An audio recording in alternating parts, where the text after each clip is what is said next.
دوای دەست پێشخەرێکی سەرۆک بارزانی بۆ کۆبوونەوەی لایەنە سیاسیەکان بە تایبەتی پارتی و یەکێتی و ڕێککەوتن لەسەر پرسە گرنگەکانی نێوانیان مەکتەبی سیاسی یەکێتی نیشتمانی کوردستان کۆ بووە. دواتر ئەمڕۆ شاندێکی پارتی دموکراتی کوردستان سەردانی بارگای مەکتەبی سیاسی یەکێتی نیشتمانی کوردستانی کردووە ئێستا لە کۆبوونەوەدان. ئەم کۆبوونەوەیە دەتوانێت ئایا پرسی هەرێمی کوردستان سەبارەت بە هەڵبژاردنەکان و کۆمەڵێک پرسی گرنگی دیکەیەک لای بکاتەوە و هەروەها کۆمەڵێک بابەتی گرنگی دیکە لە میوانەکەم دەپرسم. بەڕێز دکتۆر ئەشواق جاف ئەنجامی کۆمیتەی ناوەندی پارتی دموکراتی کوردستان لەگەڵمە. دکتۆر ئەشواق ئەم کاتت باش، کۆبوونەوەی پارتی و یەکێتی لە سلێمانی دەستی پێکردووە، ئەوان کۆمەڵێک پرسی تایبەت هەیە کە لەسەری قسە دەکەن. پێتان وایە ئەم کۆبوونەوەی یەکلاکەرەوە دەبێت؟ بەڵێ زۆر سپاس لەوەیە جنابەتەوە لە بینەرانی K24. جنابەت دەزانی کە جنابی سەرۆک بارزانی داوای کرد لە هەموو هێزە سیاسیەکان پێش هەژدەی مانگ کۆ ببنەوە و ئەم داواکاریە کە لەلایەن هێزە سیاسیەکان یعنی پێشوازی لێکرا و هەندێکیشیان چاوەڕێی ئەوە دەکەن کە ئەجندەی کۆبوونەوەکە ببینم دواتر ڕێی خۆیان بدەن. بەڵام ئەم دەست پێشخەریە مێژوویە بۆ هەموو حزبەکان. بەڕاستی حزبە کوردستانەکانی ئەمڕۆ بەردەم تاقینەوەیەکی مێژوویە بۆ چونکە بەڕاستی ئەمڕۆ پرۆسەی سیاسی کوردستان دەبێت بە هەمومان بیپارێزین. مەسەلەی دواخستنی هەڵبژاردن خود و خۆی تەسیرێکی سلبی دەبێت، وەکو دەوترێت بە زمانی عەربی علامەت ئستفهامێک دانرێت لەسەر پرۆسەی سیاسی و دیموکراسی لە کوردستان. بۆیە هەموو هێزە سیاسیەکان دەبێت بەشداری کۆبوونەوەکە بکەن، ڕێی خۆیان لەناو کۆبوونەوەکە بدەن بۆ ئەوەی کە ئەم کێشەیە یان ئەم دواخستنەی هەڵبژاردننی کوردستان تەراجعی لێ بکرێت یان نەمێنێت و هەڵبژاردن لە کاتی خۆی بکرێت و هەروەهاش هەر بابەتێکی تر کە ئەوان تێبینیان هەیە لەسەری دەبێت لەناو کۆبوونەوەکان گفتوگۆی لەسەر بکەن و چارەسەری بکەن. من ئەوەم دەوەیە کە بیڵێم ئەمڕۆ هەموو هێزە سیاسیەکانی کوردستان بەرامبەر تەحەدیەکی زۆر گەورەیە ئەوەیە ئەو تەحەدیە مێژوویە دەبێت بیسلمێنن کە بەرژەوەندی کورد و کوردستان پێش بەرژەوەندی حزبی خۆیان دا. باشە دکتۆر ئەشواق، پێتان وایە لەم کۆبوونەوەیەدا پارتی و یەکێتی سەبارەت بە پرسی هەڵبژاردنەکان دەگەنە ڕێککەوتن؟ پێشووتر کۆمەڵێک ڕێککەوتن کراوە لەباری هەڵبژاردنەکانەوە. یەکێتی وەرەقەیەکی ئامادە کردووە سەبارەت بە کاراکردنەوەی کۆمیسیۆن و هەروەها پرسی هەموار یاسای هەڵبژاردن. لەم کۆبوونەوەی چۆن باس لە پرسی هەڵبژاردن دەکرێت؟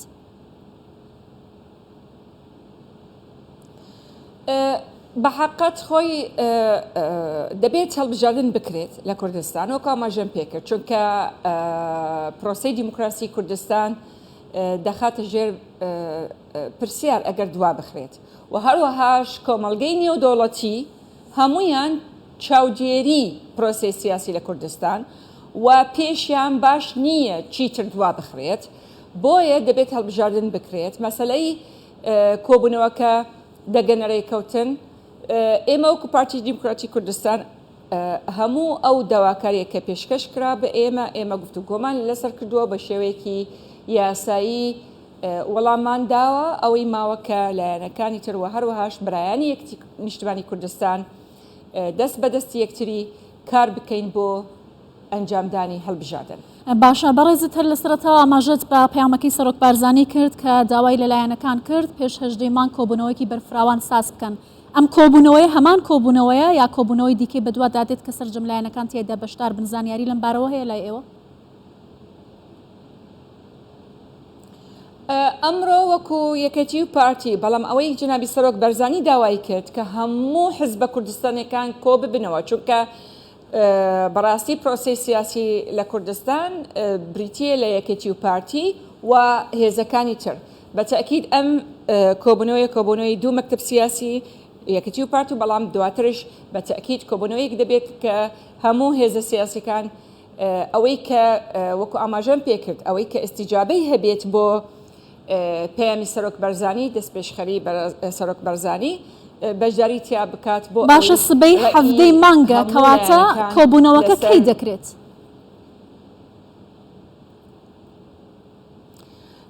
ئەمڕۆ ئەو کۆبوونەوە تەواو دەبێت و بەڕاستی ئەگەر ئیرادەیەکی سیاسی هەیە و ئێستیجابێک لە هێزە سیاسەکان هەیە بە تەئکید وەکو ئاماژەم پێکرد پێش هەژدە بە تەئکید ڕۆژێکی کاملمان هەیە ئەمڕۆمان هەیە و سبەینشمان هەیە بە تەئکید کات هەیە ئەگەر ئیرادەیەکی سیاسی هەیە بۆ ئەنجامدانی ئەم کۆبوونەوە بە تەئکید کاتش هەیە ئەتوانین ئەنجامی بدەین. باڵێ دکتۆرە شواخ سەرکردایەتی یەکێتی نیشتمانی کوردستان سەرۆک بارزانی لە ململانەکانی پارتی و یەکێتی جیا کردوتەوە ئەمە وەڵامی یەکێتیە بۆ دەستپێشخەریەکەی سەرۆک بارزانی لە ڕۆژ 11 مانگە ئەم هەنگاوە چۆن دەبینن ئەمە دەکرێت سەرەتایەک بێت بۆ کۆتایی هاتنی و گرژیانی لە ماوەی ڕابردوودا لە نێوان هەردوولادا هەبوو بە شێوەیەکی ئەرێنی خوێندنەوەی بۆ بکرێت؟ ئێمە پێشتر ئاماژەمان پێکردووە و ئێستاش تەئکیدی لەسەر دەکەین.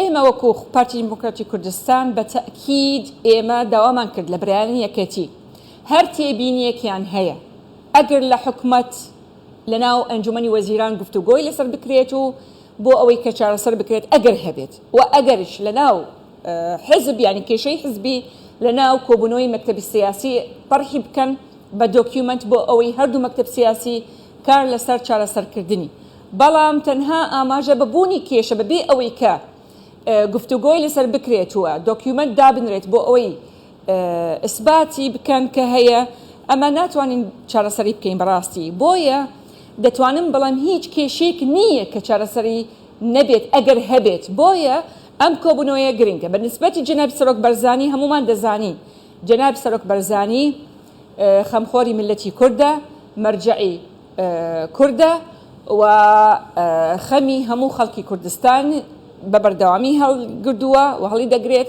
بۆیە ئەم دەست پێشخەرەکە کردی بۆ ئەوەی هەموو لایەنەکان کۆ ببێتەوە و ئەگەرش کێشەیەک هەبێت یان نەکو تەنها کێشەی ئەگەر لایەنێک بیرۆکەیەکی هەیە یان پلانی هەیە بۆ باشترکردنی خزمەتکردنی خەڵک بە تەئکید هەموو لایەنەکان کۆ بنەوە لەسەری بە تایبەتی لەسەر پرسێک کە پەیوەندی هەیە بە پرۆسەی سیاسی کوردستان عەفوان و هەروەهاش بە ژیانی تاک بە تاکی خەڵکی کوردستان وەکو پرۆسەی هەڵبژاردن یەکێک لەو تەوەرانە کە زۆر گرنگە کە دەبێت هەموو لایەنە سیاسیەکان دەست بە دەست یەکتری کار بکەن بۆ ئەنجامدانی. باڵا دکتۆرە شواخ سبەی پەرلەمانی کوردستان دوای ماوەیەکی زۆر کۆ دەبێتەوە بەڵام لە تەوەری دانیشتنەوەی کۆبوونەوەکانی پەرلەمان بابەتی هەڵبژاردن نییە. پارتی هیچ ئامادەکاریی بۆم ئەم کۆبوونەوەی پەرلەمان کردووە دەکرێت دوای کۆبوونەوەی مەکتەبی سیاسی یەکێتی و پارتی لە سلێمانی ئەم بابەتش بخرێتە نێو کۆبوونەوەکەی سبەی پەرلەمانەوە؟ بەپێی پەیڕەوی ناوخۆ